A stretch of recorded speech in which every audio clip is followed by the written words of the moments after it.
Karakteristik pendidikan multikultural di berbagai negara. Yang pertama, pendidikan multikultural di Amerika Serikat. Karakteristik pendidikan multikultural di Amerika Serikat didominasi oleh budaya dominan, yaitu budaya WASP. Artinya, dikhususkan untuk kelompok berkulit putih yang kebanyakan berasal dari Inggris atau yang berbahasa Inggris dan beragama Protestan. Namun, pendidikan multikultural berkembang di dalam masyarakat. Multikultural di Amerika yang bersifat antar budaya etnis yang besar, yaitu budaya antar bangsa.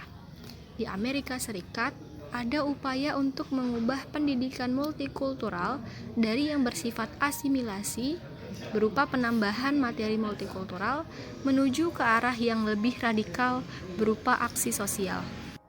Yang kedua adalah pendidikan multikultural di Inggris.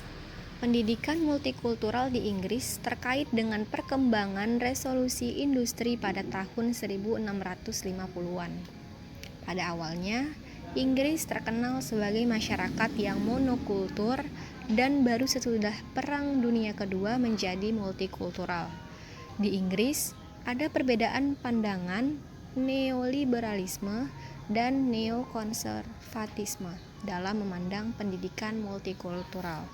Pandangan neoliberalisme percaya pada kekuatan pasar dan memberikan kekuasaan yang lebih besar pada masing-masing sekolah dan pemerintah lokal untuk mengurus dirinya sendiri.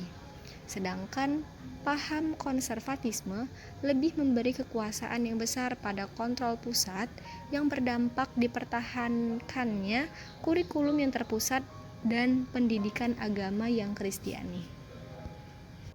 Yang ketiga adalah pendidikan multikultural di Kanada. Di Kanada, ada konsep dan kebijakan multikultural yang harus memajukan bangsa dengan membandingkannya dengan negara lain. Negara ini berusaha keras untuk tidak terlalu menggantungkan ekonominya pada Amerika Serikat dan mencoba mempersatukan multikulturalnya demi kemajuan bangsa. Pemerintah liberal Kanada menerapkan politik multikulturalisme yang memberlakukan status yang sama untuk bahasa Perancis dan Inggris sebagai bahasa resmi. Kanada merupakan negara pertama yang memberikan pengakuan legal terhadap multikulturalisme. Pada tahun 1972, didirikan Direktorat Multikultural di dalam lingkungan Departemen Luar Negeri untuk memajukan cita-cita multikultural integrasi sosial dan hubungan positif antar ras. Upaya tersebut melahirkan Canadian Multiculturalism Act. Yang keempat adalah pendidikan multikultural di Australia. Yang menjadi kebijakan pemerintah Australia dalam menerapkan pendidikan multikultural adalah Australia mengubah kebijakannya dari White Australia Policy ke Multicultural Policy. Pendidikan multikultural Australia mempunyai wajah yang spesifik. Kebijakan imigrasi dan masalah etnis dipecahkan secara konsensus dalam seluruh masyarakat. Ada pakar yang berpendapat bahwa Australia merupakan masyarakat yang polietnik, bukan multikultur.